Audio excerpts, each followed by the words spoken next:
You ask Tiger to solve. This deals with linear equations with one unknown. The final result is n equals -3. Let's solve it step by step. Simplify the expression. Combine like terms.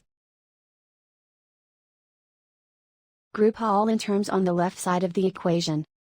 Subtract n from both sides. Group like terms. Simplify the arithmetic.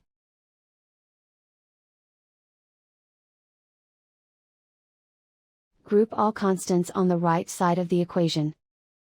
Add 9 to both sides. Simplify the arithmetic.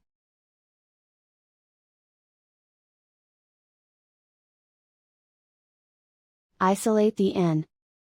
Divide both sides by -3. Cancel out the negatives. Simplify the fraction. Move the negative sign from the denominator to the numerator. Find the greatest common factor of the numerator and denominator. Factor out and cancel the greatest common factor. And so the final result is n equals -3.